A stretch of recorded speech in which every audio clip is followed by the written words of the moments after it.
Good morning, good afternoon, and good evening. As you all know, I always love to start my lives this way because I think it is so super cool. And I don't think it doesn't matter how many times I remind myself of this, I still think it's so super cool that no matter where we are in the world, or regardless of the time zone, we can all come together at one time in one place and have amazing conversation. So I'm super excited to have Christopher Johnson here today on Blue TV, which we know is Thursdays at 10 a.m. Central.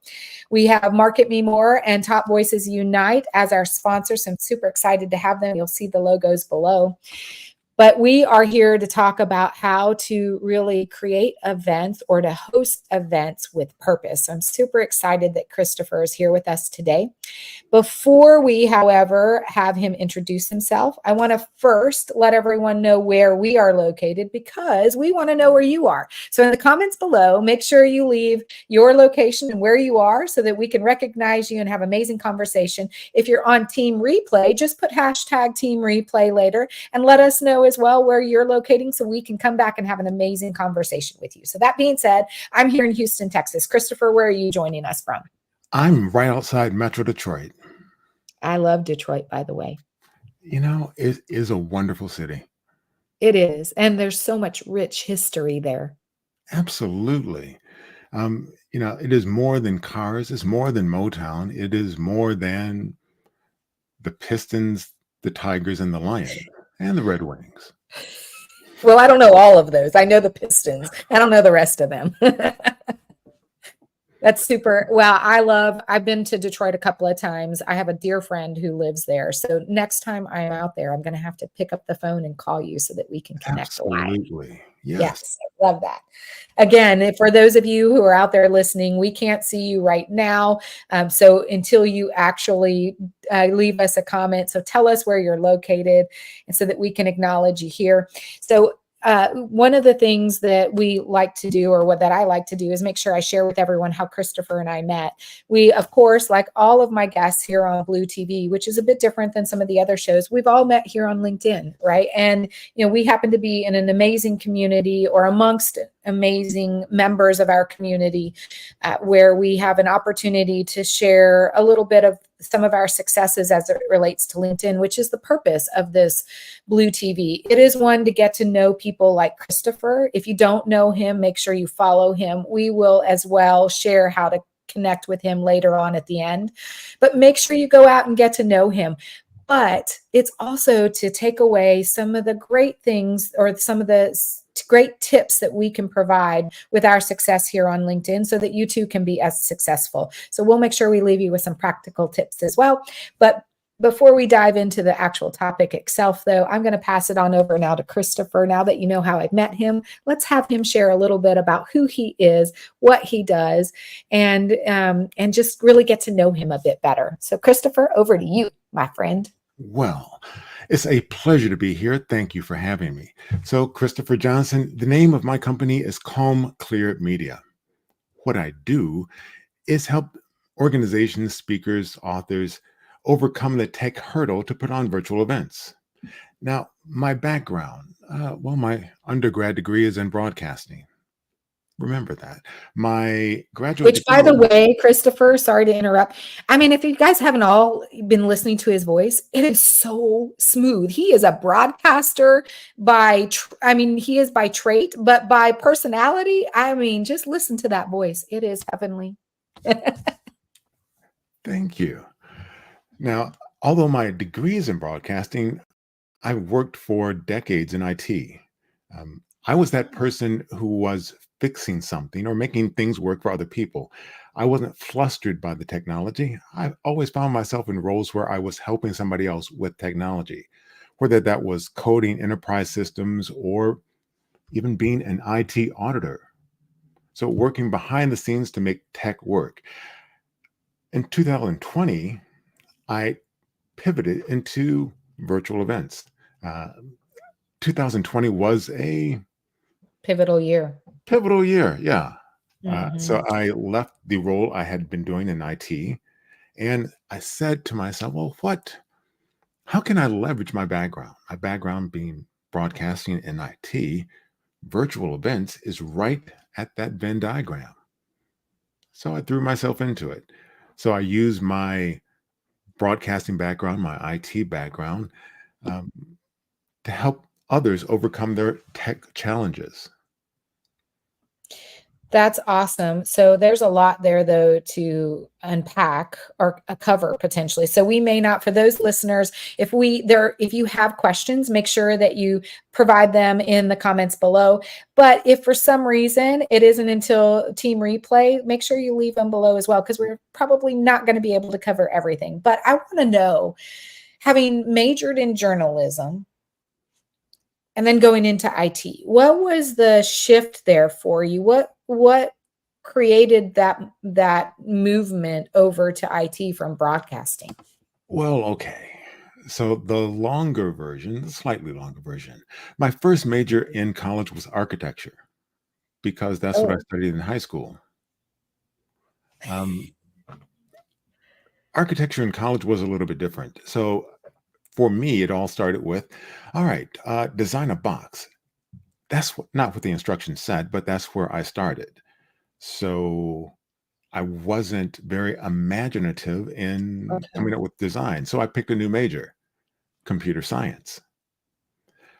There was a lack of people with sufficient computer science background in the workforce. So I was quickly engaged to go out into the workforce. When I decided to finish my degree, I said, what's the most fun thing I could get a degree in? Because I was already working in IT. I was, having an IT degree. I didn't see that as something that would further my work. The most fun thing I can do is broadcasting.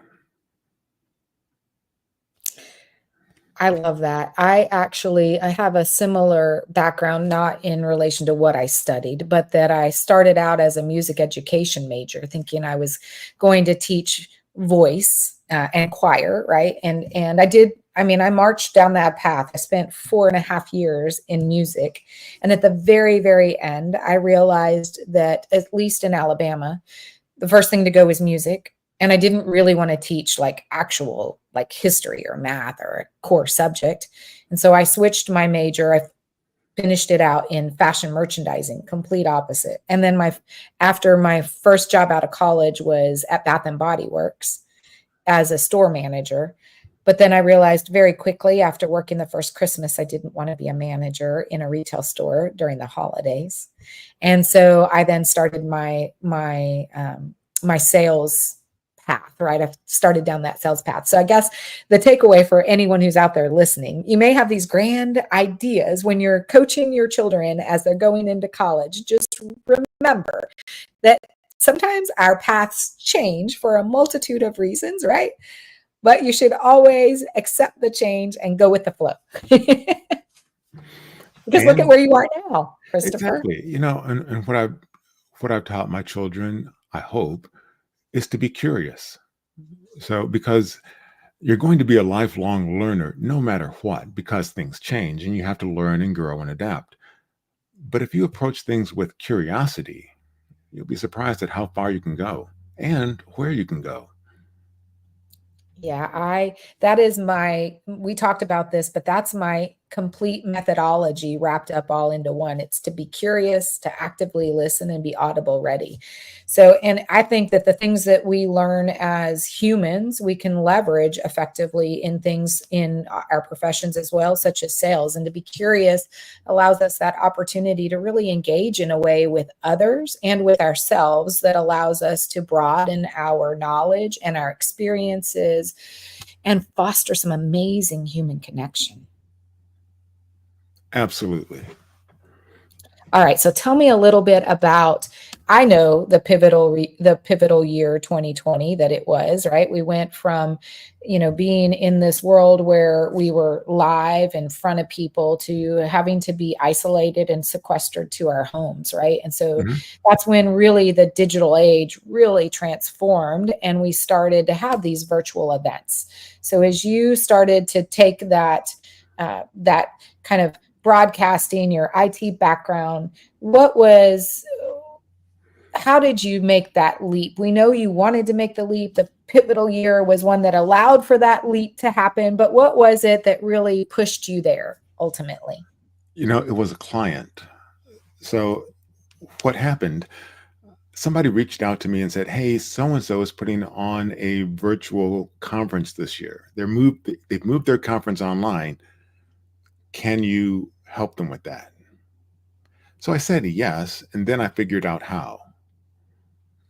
Um, at that point, I was comfortable on Zoom. I mean, all right, fine. It is what it is. I'm comfortable in front of an audience. It's like, all right, so what do I need to do to put this conference on successfully for the client? And I thought, oh, all right, I can just, do all the things I know how to do and put them on this platform. And so, what I mean by that, active listening, like we were saying earlier, if I'm listening for how the speakers are going to be, if I am that engaged, then it is easy for me to pop something up on the screen while they're talking. So, this first conference, this was a group of medical professionals.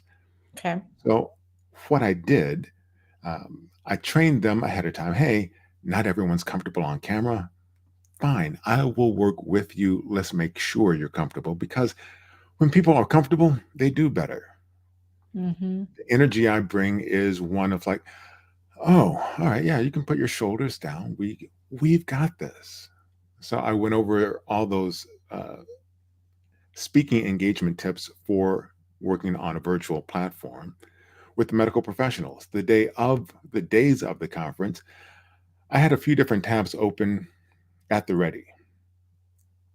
One, I had JAMA, the Journal of Oh, yes. American Medical Association. yes, exactly. I Yeah. had that in one tab, and I had a couple of other tabs. So when they mention something, when some of the speakers mention something, I quickly look up that link, pop it into the chat, and it would be there as if by magic. And Uh-huh.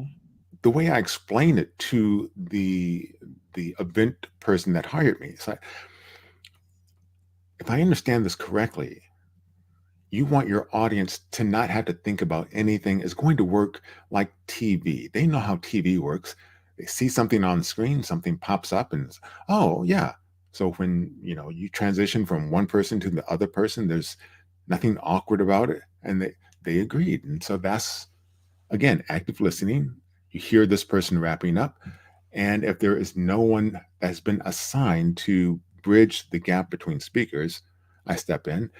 Thank you so much. That was a wonderful presentation. Now, our next presenter is so and so and so and so. So there's not a awkward transition between speakers. I would occupy that interstitial space to hold the program together.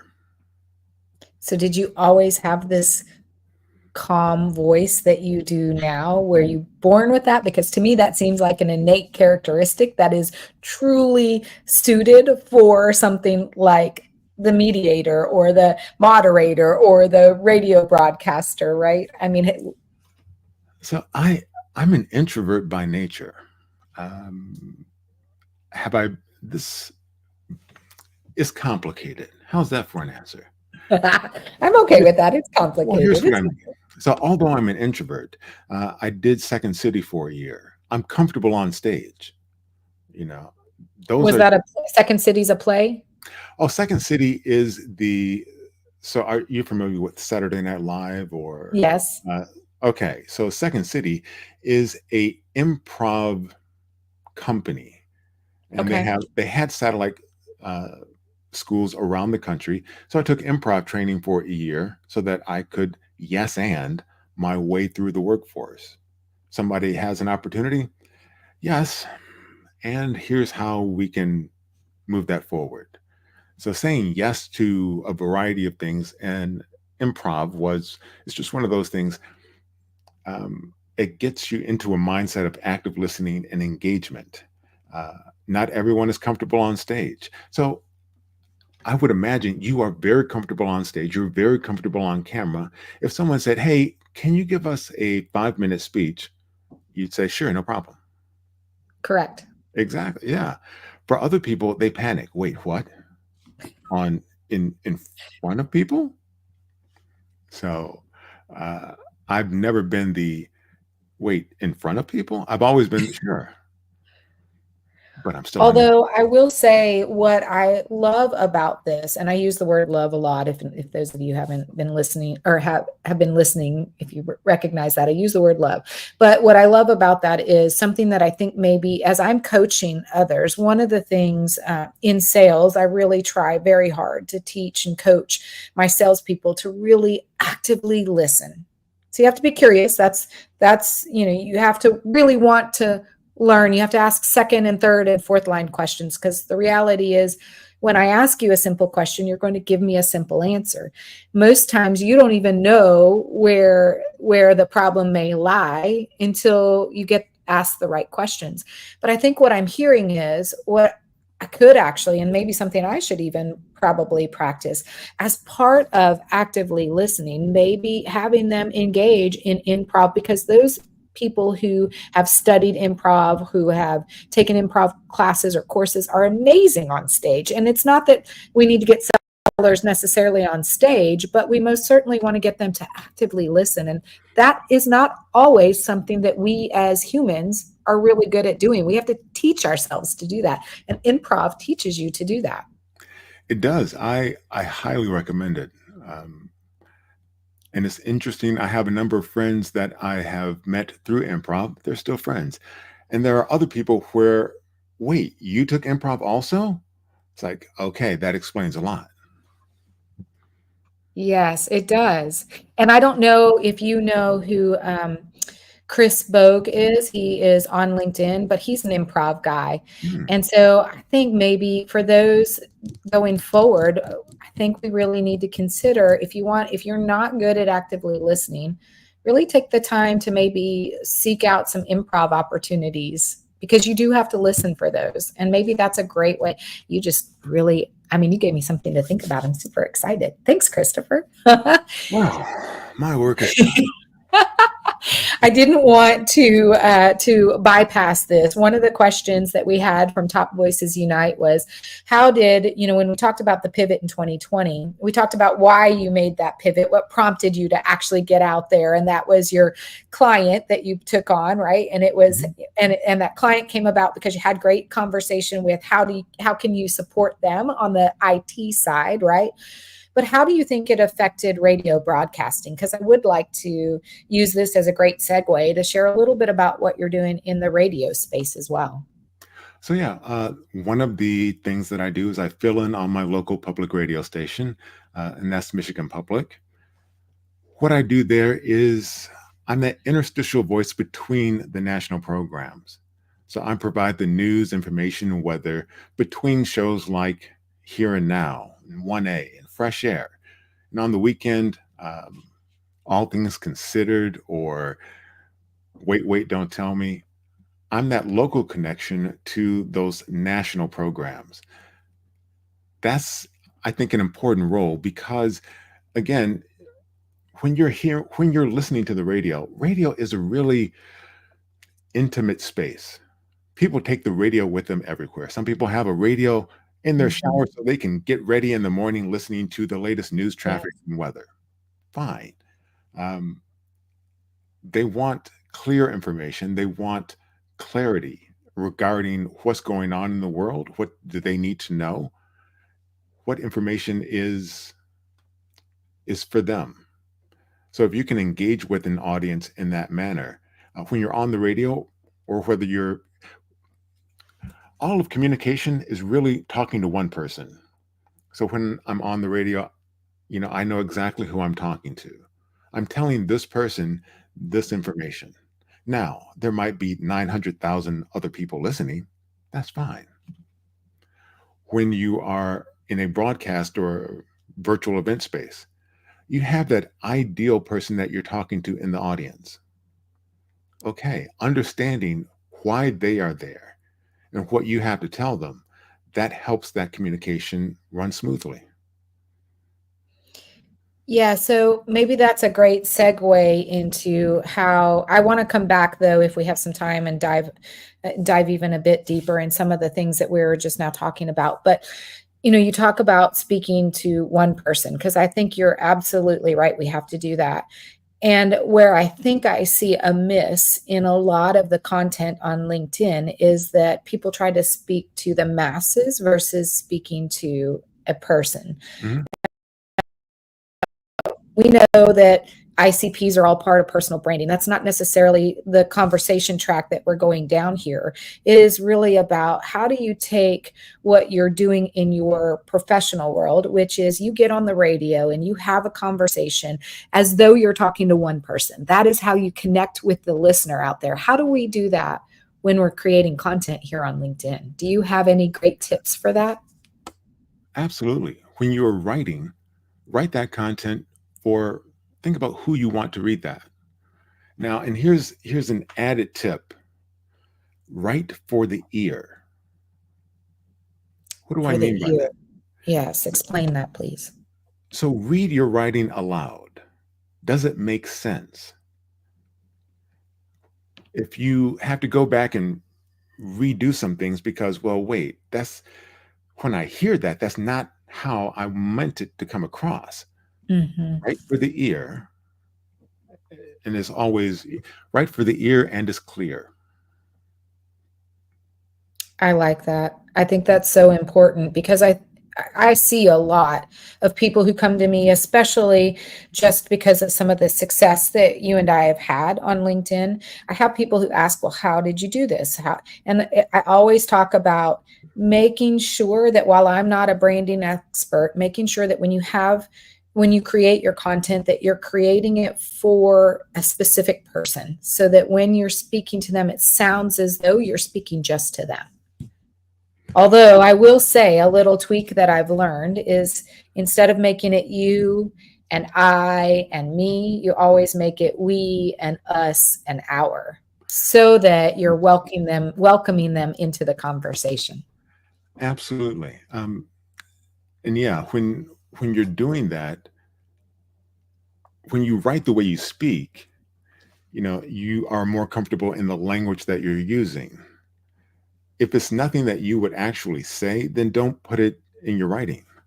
Mm-hmm. Your writing should reflect exactly how you sound. So when someone meets you, oh, you do sound just like that.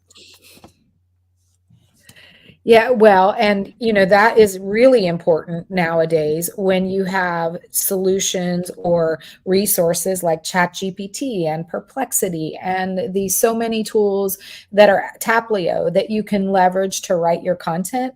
When you are leveraging those tools to write your content and you don't actually, it's a great idea generator, but when you use it to actually be the content rather than you editing it so that it represents you, then when you get on the phone with someone, they're like, oh wow, how does this doesn't match, right? I mean, where Yeah, did that go? Right. exactly. Yeah. Exactly. So I I I think of things like ChatGPT and the others as sort of like soup starter. It's not a nourishing meal all by itself, but it can help you get past the blank page. All right, I need an idea about, I want to say, give me 5 things that I could say about this topic. And, you know, you have to specify the role of yourself and the writer. And all right, it might come up with 3 ideas on out of that 5 that are pretty good. And you can take those 3 and say, oh, well, yeah, well, that won't work, but this, and know exactly how to expand it. Well, and I also tend to do this quite a bit where I may have like 3 ideas, and instead of putting it all into one post, I find a way to actually connect to them and create multiple posts out of them, right? So I do regularly video series where, I talk about adding value in the sales process, right? And so, right now this week, it's how do you do that effectively, right? How do you do that in the actual creating a proposal stage, right? It's really, and then I go in and like one day is I'm talking about this and one day I'm talking about that, putting it in bite size. So you don't have to get everything all into one post. You can actually take, if they're amazing, if all 3 of those that you had were amazing ideas, you can pick the one for the day, just like you said, Christopher, but you can also then take and get those ready for your next post so that you can connect them all and create like this conversation. So we have like a week's worth of conversation together in the comments when I have these themes together. Exactly. So we do have a question up here that I wanted to make sure that it says, when we're curious to know, can active listening ever slow down a sales process when a customer expects quick, decisive solutions rather than extended conversations? Well, I mean, let's take sales out of that, right? Because I think this just applies in general. And I think, Christopher, just in the short conversation here, I think you'd agree with that. I think that if people if people want to engage with you and you're doing these if you're being curious because you're actively listening, then the questions that you ask are natural questions that are part of a process that seem like they should be there. And so they're usually more than likely ready to answer them. If they don't want to answer them, then you probably know that it's not the person you want to be engaging with anyway. Wouldn't you agree with that, Christopher? Absolutely. Yeah. I mean, a sales process should be beneficial to both parties. You're offering a solution and they need a solution. When it's a mismatch, it's like, oh, wait, nope, this is not the solution they need. All right. Yes. That's just as insightful, understanding Agreed. those differences. And I think, it doesn't even have to be in sales in general. If you're referring it, if you're and you do sales because you sell your product, right? Which is, the ability to do virtual events, right? Mhm. To host those for individuals, which this may be a great segue because I know we're spending a lot of time and before long time's going to be gone. So I really want to know a little bit more about what you actually do. But as part of sales, these are things that you have to do on a regular basis. But again, take sales out, and regardless of whether it's a sales process and just in conversation, because I think what we do in sales can be also part of our everyday life. In fact, if you are a good salesperson, you have to adopt some of those in your everyday life and to have amazing conversation. If people don't want to engage, even when you're trying to slow down the process in general, just in a conversation, because you want to get to know that person a bit more, if they don't want to answer some of the questions, if that active listening and that next question that comes up, they just are annoyed by, then you probably don't want to be having a conversation with them anyway. Because ultimately, here's what I always say, that when we are actively listening and we're curious and we're asking these questions, usually the other person actually appreciates it because they know that you really want to understand them, their problem, what they're trying to solve to, and they really then realize that you care about them. And that's what people really want. As part of the human connection, we really want someone to know that they care about us, right? Absolutely.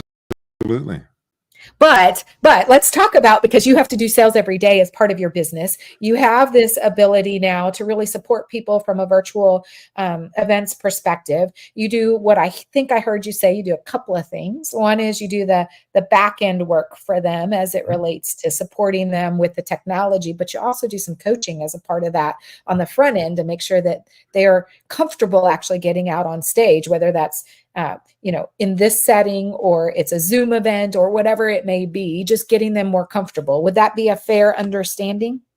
That is, yes. But now you got to expand on that. Okay. Share a little.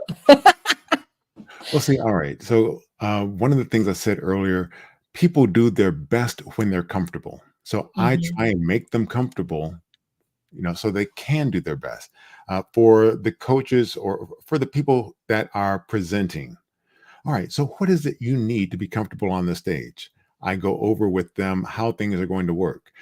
One of the questions I ask during setup, I'll ask, so what's your go-to karaoke song?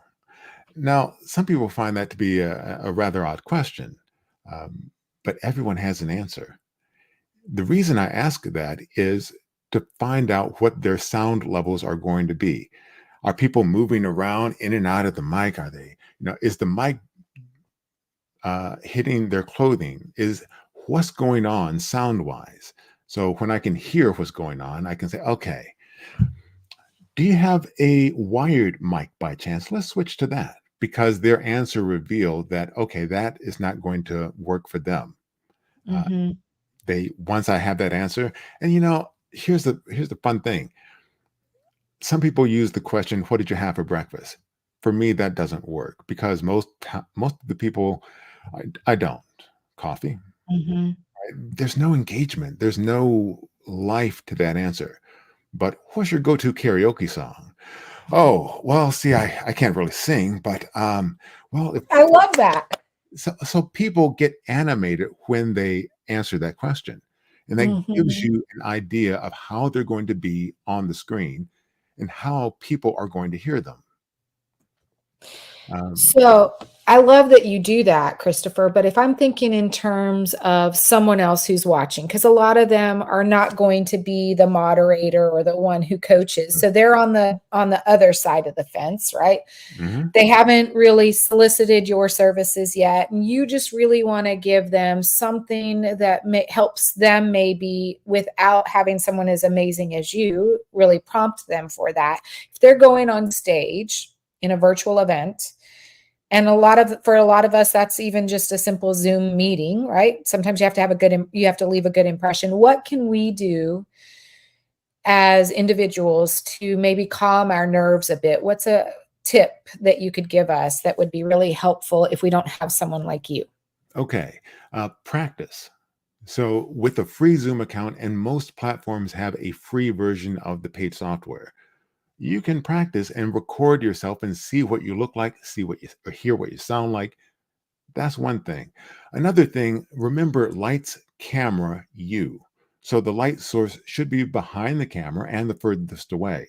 The camera should be roughly arm's length distance and at eye level. And then you. For you, you want to be in the center of the screen, not off to one side, not tilted so that you're just barely at the bottom of the screen. No, you want to be centered. So lights, camera, you, and practice. I always say it's amazing what one can do when they take a moment to prepare. Doesn't mean that you have to practice what the questions are going to be or what the output might be, the answers to those questions. But if you just prepare by taking some deep breaths, making sure that you know what the end goal is.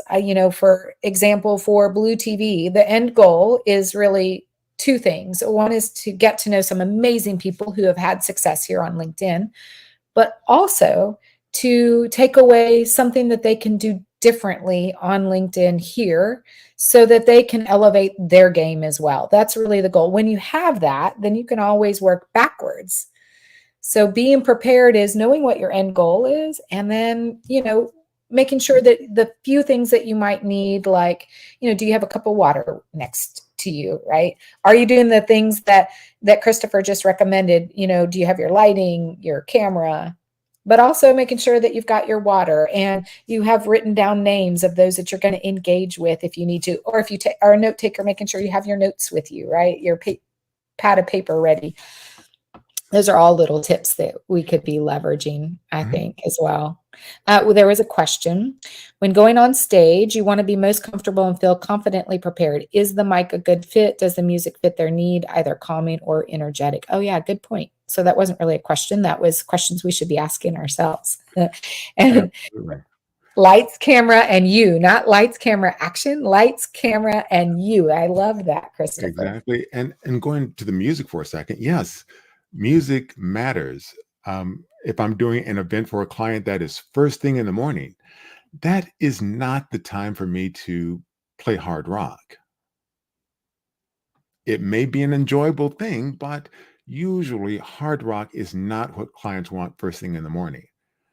Something softer, perhaps jazz, perhaps light pop.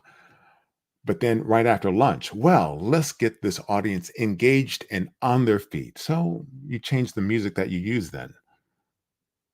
I actually use music usually before my shows as a way to just get me in the right frame of mind. Like that for me is, well, I was a music education major, so music plays probably a different role for me than it does many others, but that helps me to get in my creative flow. I love music. So when you can add music to the mix, amazing. So, what is your walk-on music? What is the music you play to pump yourself up Well, before you're you? going to laugh because it does change. You know, I like all genres of music. I listen to meditation. I love jazz.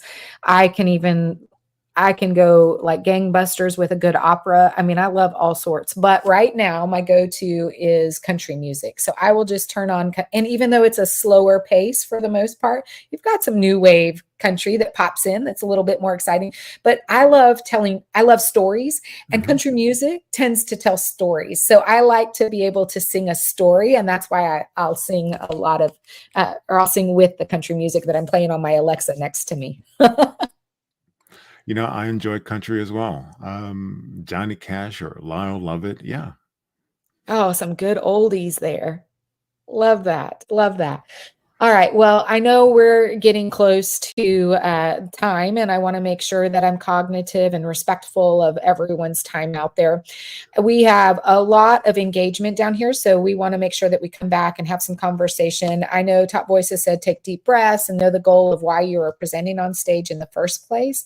And if you have a music genre, I'm sure we all do, drop it in the comments below. Let us come back and have some conversation with you. We want to hear. We know that mine is country at the moment. Christopher says he likes country, but what is your favorite music genre right now? You know, all of them.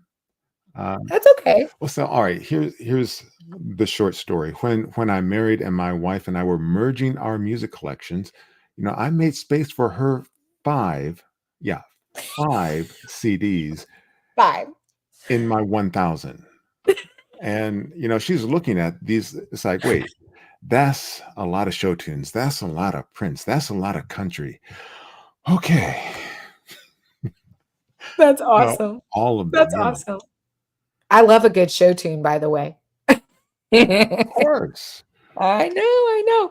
All right. So I want to kind of start to kind of reel us in. We've learned a lot about Christopher. First off, we know, that he is in the virtual event space. We didn't really touch on what virtual events with purpose really mean. So I definitely want us to navigate towards that right now, and Okay. let you please share a little bit more about the thought process around that, because I couldn't agree more. We tend to get out there sometimes and just do a lot of activity just for the sake of activity.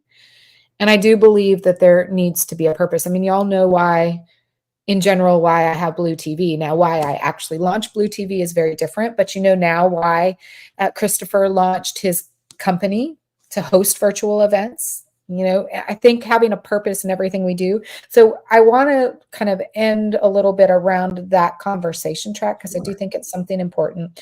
But I also want to, before we get there, summarize a little bit about what we learned thus far, which is, events, whether, it's a simple Zoom event or not, it is really about getting yourself prepared in multiple ways, right? And whatever way works for you. And it is that I think one of the things that are a takeaway is just emphasizes the value of this, because it's not just me, but the concept of being curious when you're having these events. It's what fosters amazing conversation when you get past the 20 questions and actually just even forego those altogether. When you really just have amazing conversation and are listening, the next question just happens. It evolves naturally, and that's the way everything should be. We build connection that way. So that's I'm already going to give my big takeaway, which usually comes at the very, very, very end. That's my big takeaway is, continue to be curious. But that being said, for us, I think it's so important for us to make sure that they understand what it means to have a virtual event with purpose, Christopher. So maybe you can share that with us, and then maybe leave us with, one great tip or something that you would want to leave the audience with as a takeaway. Okay. So a virtual event with purpose means asking that question up front. Why is this event happening? Who is it for? Why are they here? What is it you're trying to convey? That's the first question that I ask um, new or prospective clients. Why are we holding this event? Oh, all right. It's a virtual town hall for this politician. Okay, great. Now, that first question being answered, that guides you to what kind of things that you're going to do. Um, Zoom has lots of bells and whistles. You don't have to use all of them in every session. What works with that why that was just identified by the client? What works for that individual speaker?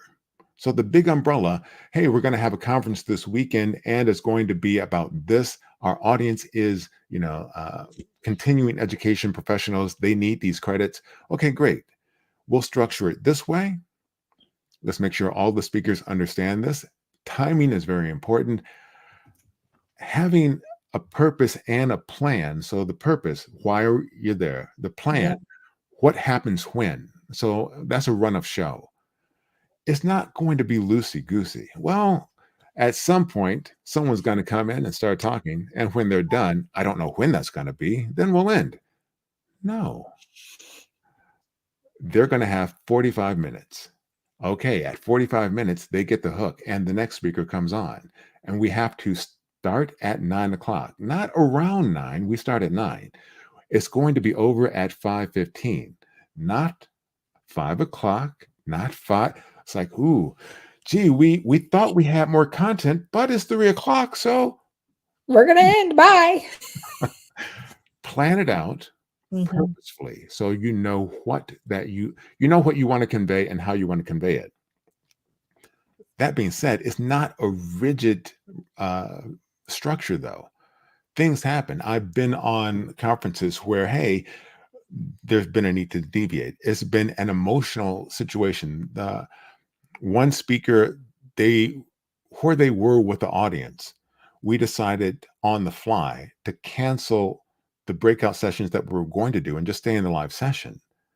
But that was because of the space that we were in. And it's like, you know what makes sense right now. So behind the scenes on text, we can keep this going, correct? And so, still to the end audience, to the person that came and they just thought it was an amazing experience that, because everything flowed the way it seemed natural. So, decide what the purpose is of the event. That purpose will dictate the technology that you use. Familiarize yourself with that technology. If in doubt, hire someone like myself or practice so that you can use it to support the purpose of the engagement. Well, you get, for the most part, I mean, there are always ways to get around this, but in general, when you're putting on an event, you only get one shot. And leaving a lasting impression is so very important to gain them back for the next event or to keep them intrigued in the context of that entire event. So having someone like yourself really support them, not from just a technology perspective, but also getting them prepared to be the best versions of themselves. If you haven't reached out, if you don't have a coach, you need to reach out to Christopher. I mean, listen to the man. He's amazing. So I do think that it's important that we have to recognize when we are not at our best and when we should bring in a coach. Coaches can really help us tremendously. So I think that if you don't know Christopher yet, I hope that you had an opportunity to get to know him here on Blue TV, but also go follow him, go engage in his content, go show up to some of his events and reach out to him if you need some help, because he can most certainly guide you to the right place. So with that being said, I want to ask you to leave maybe one tip or one takeaway, one last thing to remember you by, and how best to find you. All right. So for LinkedIn, and here's a feature I think everyone should take advantage of that is underutilized but can help you stand out. Use the name pronouncer Okay. on your LinkedIn profile. So, what if you don't have a hard to pronounce name like Christopher Johnson? Well, you can add some personality to it. Hey, I'm Christopher Johnson. I do this, this, and this. Link with me and let's work together. It can be more than just your name. You have 9.5 seconds to play with. 9.5 seconds is a long time. You can make it yours by being you, showcasing your personality in that 9.5 seconds. I am going to take advantage of that. I learned something new today that I hadn't, like I knew it was there. I knew you could leverage it, but to make it into something that is more personality related, boy, is that a huge miss that I hadn't actually taken advantage of. So make sure that you go out and look at your profile. In the top left, right next to your name is the little speaker. I think you can do it better. I think the only way you can actually do it is on your phone, right? Correct. Yeah. On your phone, go in and pronounce it. And hey, take as many takes as you need. But you want to make sure that you listen back to it before you approve it, just to make sure, like, oh, it cut me off. All right, well, let's tighten that up a little bit. And then here's what I would like for you to do after watching this. Put in the comments that you've updated yours so that we can listen. Oh, that's a great idea. I love that. Woohoo. I love that. And I want to thank those that have been out there listening and for those that have been here on Team Live. So I know Shuva Jodi, I probably did not pronounce your name accurately, but thank you for being out there and engaging with us. Thank you to Top Voices Unite, and Nikki Estes has been out there as well. So we appreciate everyone. Chenny was out there. Thank you to all of those who are on Team Live that didn't actually engage either. We know you're out there, so thank you. And for those of you who are on Team Replay, make sure again that you leave the hashtag Team Replay. Excuse me, I've been coming off of a cold. And let us know you're there so we can have conversation with you. I want to thank you, Christopher, for being here today. I enjoyed this time. If you don't know him, again, follow him. We have the link to his profile right there. Excuse me. Let me take a sip of my water.